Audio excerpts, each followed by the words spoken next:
What is the meaning of yoga? What is the true essence? Your beauty, your perfection in action is yoga.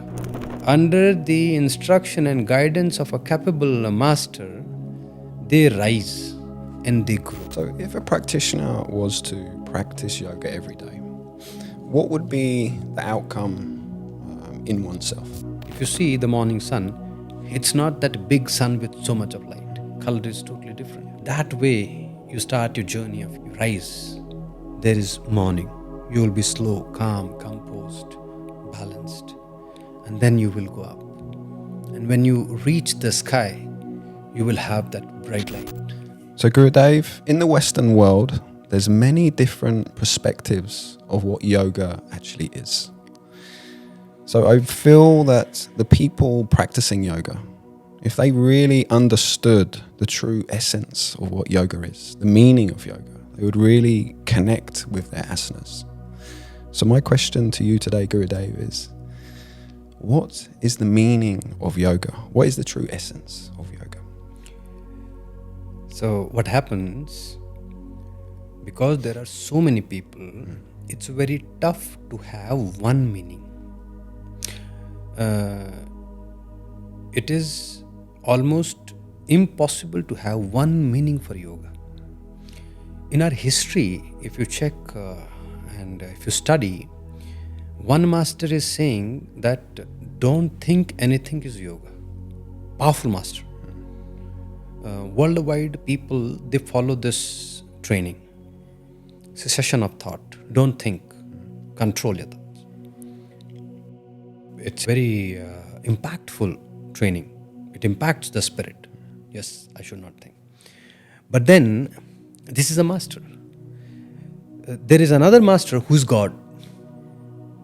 He is saying that your beauty, your perfection in action is yoga.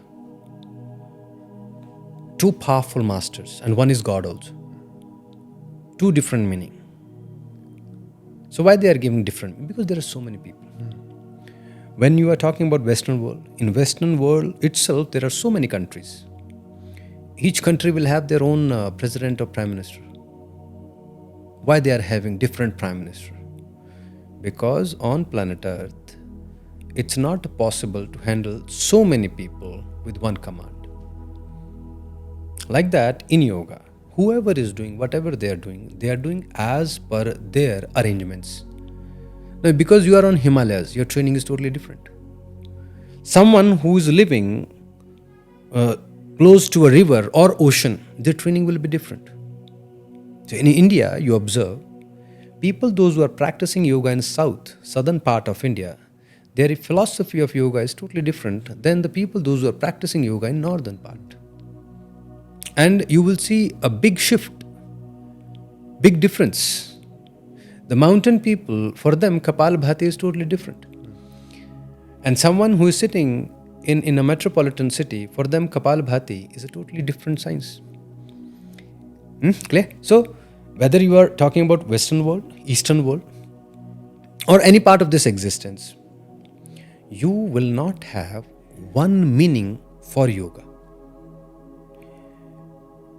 The language or the goal of search of true yoga, it will come to you because of the unconditional mercy of universe. Take example. When you were child, you cried and you asked food from your mother. Did you got the food? Or you were sitting alone and your mother saw you and she felt so happy by seeing you and she felt to give you something. You crying and you are asking food, there is a possibility mother may say, no, this is not the time, I will not give, wait for 1 hour. But when that love manifested in your mother's heart, let the time be anything, morning, afternoon, evening. She felt that love for you and she got that feeling, I need to give some food to my child. This is unconditional situation. she will give you food. Let there be no food at home, she will arrange and she will bring. Like that, universe will give you the right and true meaning of yoga when universe becomes unconditional for you. And for that, you need to be sincere. Clear? Ji Gurudev. So if a practitioner was to practice yoga every day, what would be the outcome in oneself? What is the goal? If the goal is physical dynamics, the way how the world is, health is poor, there is a problem of weight, mental trauma, then there are so many thoughts, so many philosophies. Follow them. Close your eyes and follow them. You will get some result. Yoga, by any means, it will give you good fruit. Until unless you go into some strangely distracted activity. But if the goal is to go deep in your spiritual journey, and you already experienced the world of distraction, then Himalaya will guide you from the very beginning. Sunrise meaning sun is rising. So how sunrise happens? If you see the morning sun, it's not that big sun with so much of light. Color is totally different. That way you start your journey of yoga. You rise. There is morning. You will be slow, calm, composed, balanced. And then you will go up. And when you reach the sky, you will have that bright light. And the whole world will receive food because of that sun. That way, yogi starts the journey. Under the instruction and guidance of a capable master, they rise and they grow. That's the process. In that, the most important part, or when you're asking what they should do, practice of sincerity and gratitude. They can start that with Surya Namaskara. Sun can be their founding master, the beginner from where they are starting their journey. Just open your heart to sun that this is what I believe. Sun salutation meaning bow down. Like how you say Namo Himalaya greeting or good morning, afternoon. Like that, you do sun salutation. With the heart, with the prayer that I want to start this journey. My goal is to make my life beautiful and powerful. And I want to achieve the higher purpose of my existence. Sun energy will guide you. So it's not just a faith. It's the divine science which is transferred to us by our masters. That's why the name is Surya Namaskara. Namaskar meaning salutation. Surya meaning sun. So sun salutation is not to build only your body. There is hidden meaning behind Surya Namaskar. So that will happen to you. So there's many different types of yoga. We've got the Ashtanga yoga, Kriya yoga, Himalayan yoga. So practitioners often get confused which type of yoga shall one start practicing.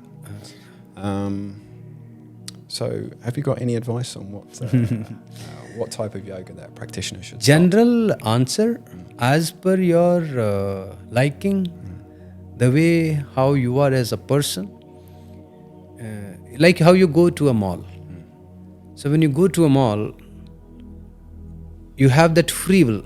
If you have the money, go wherever you want, buy, enjoy and come. But it can be an adventure. You may like that thing, after some time you may not use, you may use.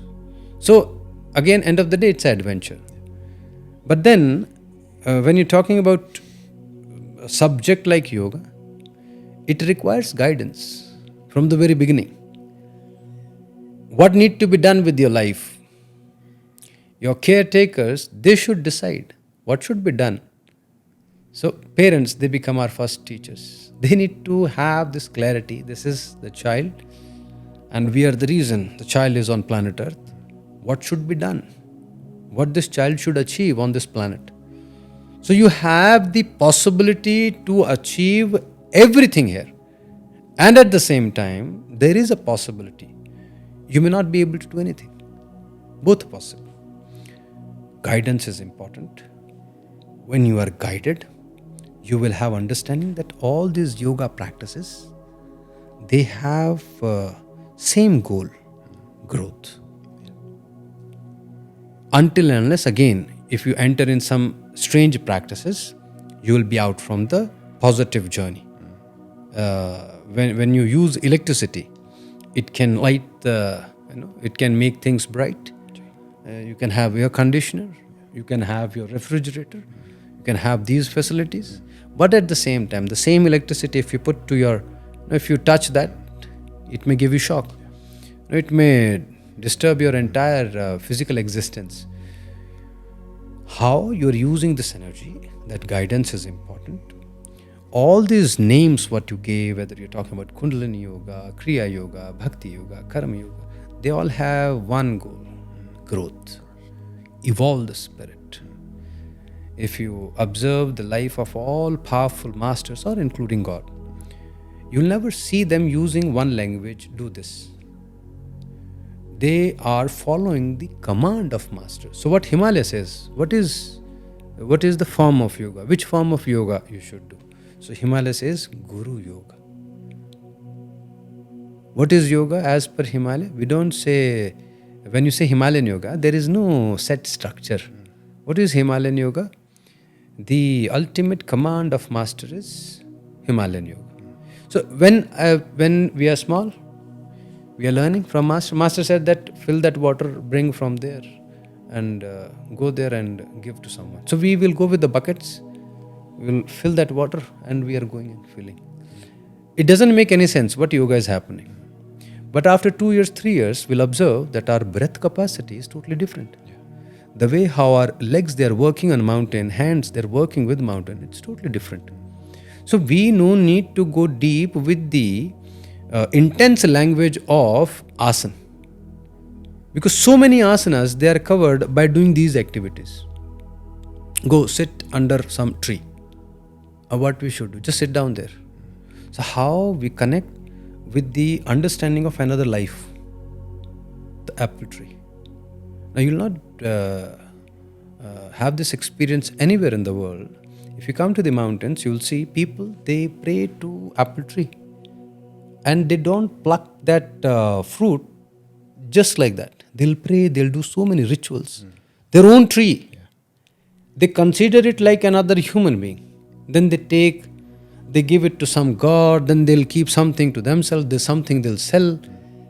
This is the journey. So, how you are learning, the training is not in that specific book now. It's the command of that master.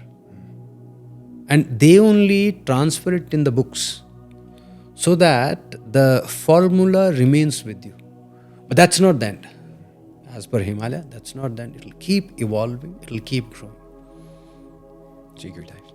So if someone wants to start practicing yoga for the first time, what type of asanas or what type of practices would you give?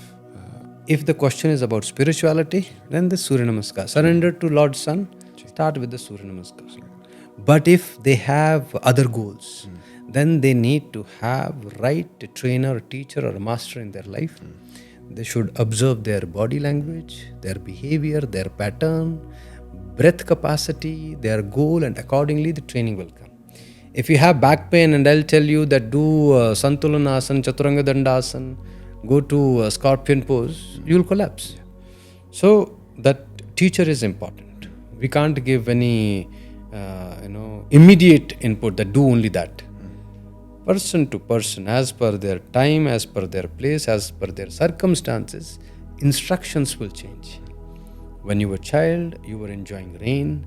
Now you are grown up. Instead of enjoying that rain, you carry umbrella. See the difference of you. Yeah, but you don't hate water. It's just the shift. Time is different, place is different, circumstances are different. Like that, yogic training. When you're asking for a specific person that there is a problem with this person, is having asthma, is having some stomach-related some issue, some muscle issues, some eye issues, then we can give precise input. But general training, to start with specific asana, it depends on that person. Okay? Well, thank you for your time today, Gurudev, and thank you for your words of wisdom. And we look forward to speaking to you again. Prayers for you. Namo Himalaya Gurudev.